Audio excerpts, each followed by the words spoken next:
آصف علی زرداری کا نام لیا ہوگا، شیخ رشید نے بھی یہی بات کی ہے، مراد سعید بھی ایسا ہی کہہ چکے ہیں، تو کہیں نہ کہیں سے ایسا ضرور ہوا ہوگا۔ آصف علی زرداری کے بارے میں لوگ جانتے ہیں کہ وہ کس کماش کے آدمی ہیں، پاکستان کے صدر رہے ہیں۔ اب ہم تھوڑی سی بات کر لیتے ہیں مفتی عبدالشکور کے حوالے سے۔ یہ وزیر حج ہیں، انہوں نے کیا چند چڑھایا ہے؟ مولانا فضل الرحمان کبھی عورت کی حکمرانی کے خلاف ہوا کرتے تھے، بے نظیر کے خلاف ان کے فتوے موجود ہیں۔ پھر وہ وقت بھی آیا کہ مولانا فضل الرحمان صاحب بے نظیر بھٹو کے قدموں میں بیٹھے ہوئے تھے۔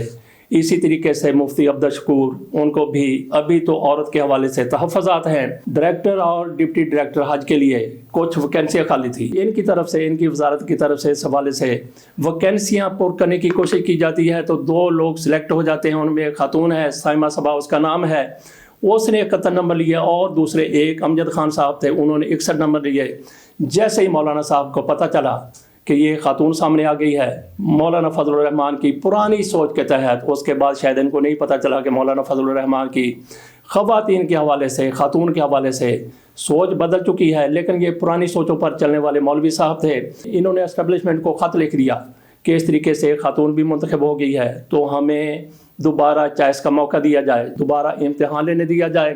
لیکن اسٹیبلشمنٹ ڈویژن کی طرف سے ان کی درخواست کو مسترد کر دیا گیا۔ مولانا صاحب نے ایک نیا طریقہ نکال لیا، انہوں نے فوری طور پر اعلان کر دیا کہ ان لوگوں کا انٹرویو لیا جائے گا، اور انٹرویو پینل کو انہوں نے مبینہ طور پر اپنے ساتھ ملا لیا اور خاتون سے سوال و جواب کرنے لگے۔ ان کو انٹرویو کے دوران مفتی صاحب نے اس خاتون کو فیل کر دیا، ان سے پوچھا گیا کہ آپ تو پردہ نہیں کرتی، دیگر بھی سوالات کیے گئے، لیکن اس خاتون نے مبینہ طور پر عقل مندی کا یہ کام کیا کہ پوری کی پوری انہوں نے ریکارڈنگ کر لی، اس انٹرویو کی آڈیو ریکارڈنگ، اور پھر انہوں نے جیسے ہی ان کو فیل کیا گیا انہوں نے وہ آڈیو وائرل کر دی۔ تو مفتی صاحب منہ چھپاتے ہوئے پھر رہے ہیں اور کہہ رہے ہیں کہ ہم اس کا نوٹس لیں گے، انکوائری کروائیں گے کہ اس خاتون نے آڈیو کیوں ریکارڈ کی۔ میں سمجھتا ہوں کہ خاتون کی طرف سے اگر آڈیو ریکارڈ کی گئی ہے تو بالکل درست کیا گیا ہے، کیونکہ ان مولانا صاحب نے مکر جانا تھا کہ ایسا انٹرویو ہوا ہی نہیں ہے، اگر انٹرویو ہوا تو اس میں ایسے سوالات نہیں کیے گئے۔ اس خاتون نے مفتی صاحب کو ایکسپوز کر کے رکھ دیا ہے۔ تھوڑی دیگر باتیں بھی کر لیتے ہیں۔ یہ حکمران،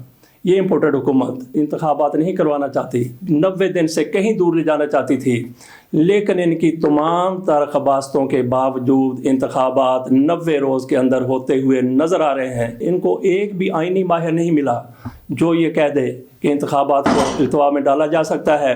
چند روز کی تاخیر ہو سکتی ہے، 2-3 ہفتوں کی تاخیر تو ہو سکتی ہے، کیونکہ رمضان میں انتخابات آ رہے ہیں، وہ رمضان کے بعد جا سکتے ہیں، لیکن 90 روز کو مہینوں میں تبدیل کرنا قطعی طور پر ممکن نہیں ہے۔ شاید خاقان عباسی کی طرف سے بھی یہی کہا گیا ہے، جیسے بھی بات کی جاتی ہے وہ کہتا ہے کہ آئین کے مطابق ان کو 90 روز کے اندر انتخابات کروانا ہوں گے۔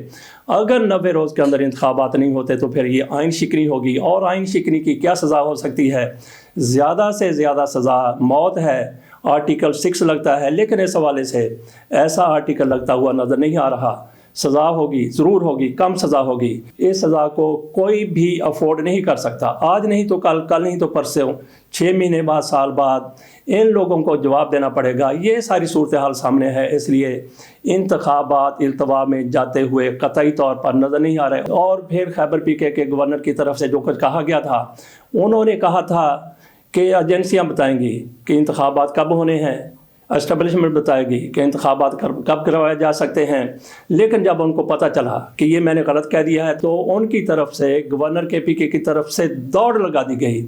انہوں نے اپنا موقف فوری طور پر واپس لے لیا، اور جیسے ان کو پتہ چلا کہ اب میری گرفت ہونے والی ہے تو انہوں نے اعلان کر دیا کہ 16-17 اپریل کو انتخابات ہوں گے۔ انہوں نے انتخابات کی ڈیٹ دے دی ہے۔ اسی طریقے سے گورنر پنجاب بھی ڈیٹ دینے کے پابند ہیں، وہ بھی 1-2 دن میں ڈیٹ دے دیں گے۔ اگر وہ ڈیٹ نہیں بھی دیتے تب بھی الیکشن کمیشن کی طرف سے تجویز دے دی گئی ہے، اس کے مطابق انتخابات ہو جائیں گے۔ جس طریقے سے خیبر PK کے گورنر نے دوڑ لگائی ہے، اسی طریقے سے اسحاق ڈار نے بھی دوڑ لگائی ہے۔ اسحاق ڈار نے کس کے سامنے دوڑ لگائی ہے؟ اسحاق ڈار نے چیلنج دیا تھا کہ عمران خان میرے ساتھ مناظرہ کر لیں، میرے ساتھ مقابلہ کر لیں، میرے ساتھ بحث کر لیں کہ آج معیشت جس طریقے سے ڈوبی ہوئی ہے اس کی ذمہ دار عمران خان کی حکومت تھی۔ عمران خان نے ایک شخص کے ساتھ کیا مقابلہ کرنا تھا، کیا مناظرہ کرنا تھا۔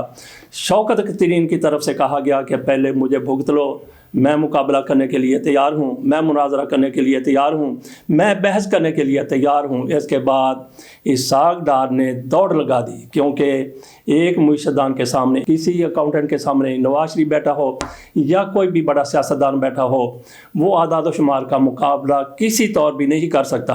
ایک اکاؤنٹنٹ کا مقابلہ ایک اکاؤنٹنٹ ہی کر سکتا ہے، اور شوکت ترین کہیں زیادہ بڑے اکاؤنٹنٹ ہیں اسحاق ڈار سے۔ اسحاق ڈار نے جب یہ سنا کہ شوکت ترین نے چیلنج قبول کر لیا، تو پھر اسحاق ڈار نے بھی اسی طریقے سے دوڑ لگا دی جیسے ڈالر نے دوڑ لگائی ہوئی ہے۔ اسحاق ڈار صاحب بھاگ گئے، مقابلہ کرنے کے لیے تیار نہیں ہیں۔ ناظرین کے ساتھ اجازت دیجیے، اللہ حافظ۔